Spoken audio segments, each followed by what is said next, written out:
ખીચા તાલુકા પંચાયતના ઉમેદવાર મહેશભાઈ સાવલિયા તેમજ અમારી સાથે બેઠેલા છે, અત્યારે હાજર છે ખીચા ગામના સરપંચ. વડીલ, તમારું નામ શું? રવુભાઈ કોટીલા.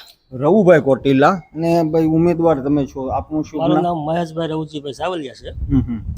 અને મેં ભારતીય જનતા પાર્ટીમાંથી ઉમેદવારી કરી છે. અને મારી પાસે અત્યારે 5 ગામ છે. ક્યાં ક્યાં ગામ? સતડિયા આવે, નવા ગામ આવે, ખીસા આવે અને ડાભાળી ને અમૃતપુર ઠીકરી. આ 5 ગામમાં મેં ઉમેદવારી નોંધાવી છે. સરપંચ તરીકે રવુભાઈ, તમે કેટલા સમયથી છો ખીચા ગામમાં? 10 મહિના. 10 મહિના. આ 10 મહિનાની અંદર રવુભાઈ, ગામની અંદર વિકાસના કાર્યો કેવા થયેલા છે તમારા ગામની અંદર? આજે 10 મહિનાની અંદર અમે જે કામ કરી રહ્યા છીએ, 36 લાખનું આરોગ્ય કેન્દ્ર અમને આપ્યું ધારાસભ્યશ્રીએ. ખૂબ સરસ. બરોબર.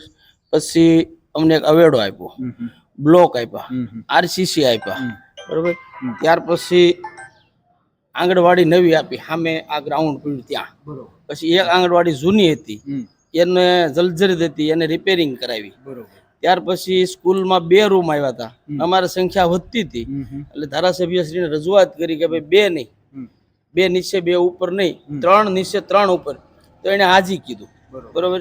ત્યાર પછી અમારી સ્કૂલની દિવાલ જર્જરિત થઈ ગઈ છે, એને પણ પાડવાનો આ ચૂંટણીના હિસાબે 1 તારીખ સુધી ઠરાવ પંચાયત ન આપી શકવાને કારણે કામને રોકી પાડ્યું છે. એટલે 10 મહિનામાં કમસે કમ ધારાસભ્યશ્રીના નેતૃત્વમાં અમને 60 થી 70 લાખ રૂપિયા ધારાસભ્યએ અમને આપેલા. ખૂબ ખૂબ સરસ. અને ભાજપ સરકારના કામને અમે બિરદાવીએ છીએ. આજે ગુજરાતમાં તાલુકા પંચાયત, જિલ્લા પંચાયતની ચૂંટણી હોય, ખિસ્સાની સીટ ઉપર 5 ગામના ઉમેદવાર, મારી બાજુમાં મારા મિત્ર મહેશભાઈ સાવલિયા છે, સરેશા જિલ્લા પંચાયતના સભ્યો ભાઈ ઘનશ્યામભાઈ હિરપરા છે, એને અમે ફૂલ મહેનત કરી અને બહુમતીથી જીતવશું.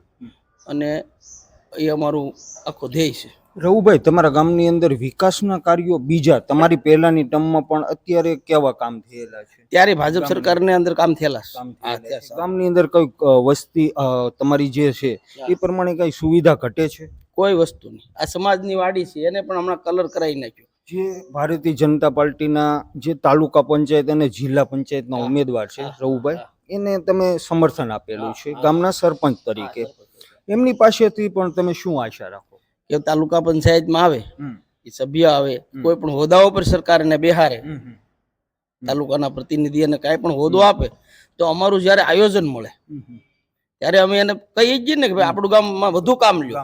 એવી અમને આશા હોય ને કે ભાઈ ગામના તાલુકા પંચાયતના પ્રતિનિધિ હોય તો અમે એને થોડુંક દબાણ કરીએ છીએ કે ભાઈ આ કામ લ્યો, અમારું આ કામ લ્યો, એવું અમારે ડાયરેક્ટ લાઈન થાય.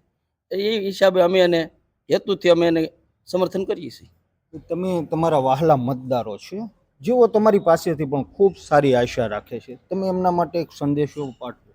હું ચૂંટાઈને અહીંથી જાઉં ને એટલે મારાથી જેટલું મહેનત થાય એટલી હું કરે, જેટલું મારાથી લેવાય હું સરકાર પાસેથી હું ખેંચાઈ અને લઈ અને હું બધા મારે 5 ગામ છે ને, 5 ગામમાં હું કામ દિલથી કરે. ખૂબ સરસ. એટલે આ છે આપણે તાલુકા પંચાયતના જે ભારતીય જનતા પાર્ટીના ઉમેદવાર, સાથે જ આપણે ખીચા ગામના સરપંચ રવુભાઈ, તેમની સાથે આજે મુલાકાત લીધી.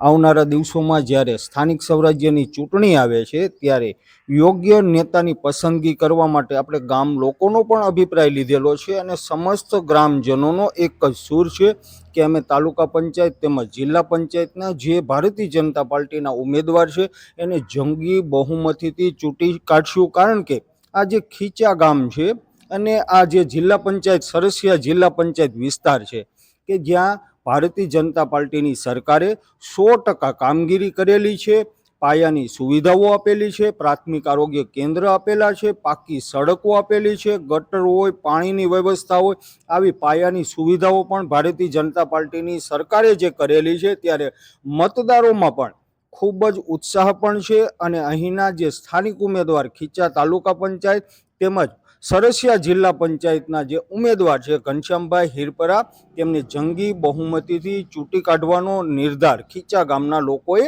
કરેલો છે.